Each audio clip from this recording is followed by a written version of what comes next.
All right.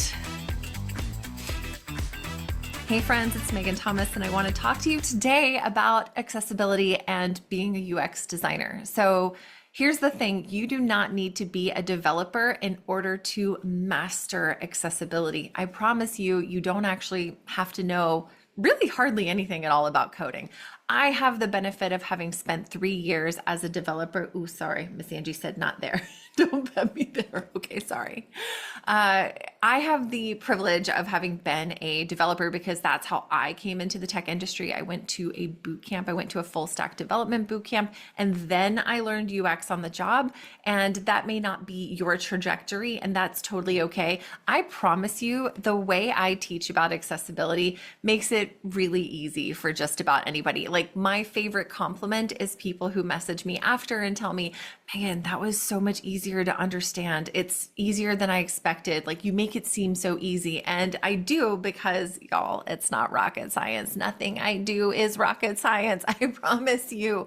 I was a flight attendant, not demeaning flight attendants, but like, let's be real. The most complicated thing we do, aside from saving lives in the event of a medical emergency, aside from that, we program the ovens to bake for 20 minutes. Like, we don't prepare the food. We did back in the 60s, but that's not what we do anymore. We don't do anything terribly complicated. And I promise you, if I can go to a full stack development boot camp and learn how to write JavaScript, it did make me cry. But if I can write programs and scripts and apps and Ruby on Rails, I promise you can learn how to do low-level developer accessibility. I promise, I promise, I promise. I promise. How do I? Okay, there we go. I figured it out. All right. So practical accessibility skills don't require development skills. What? I know. Okay.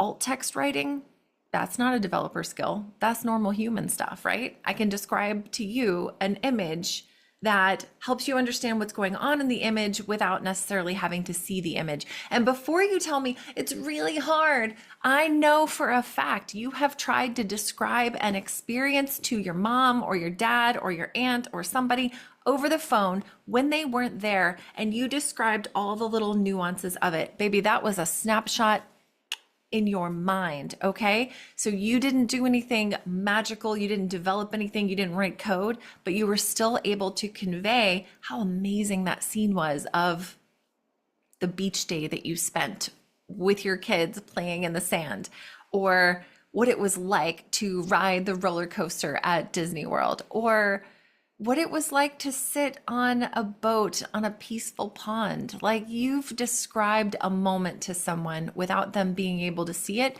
That's all alt text is. That's it. That's all. It's not magic. What else would we do? We would check color contrast. That doesn't require developer skills in order to do it.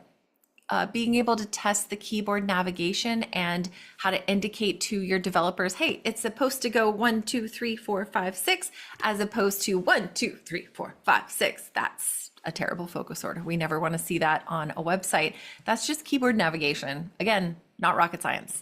So these are all non-coding skills, but they're highly valuable. So learn them.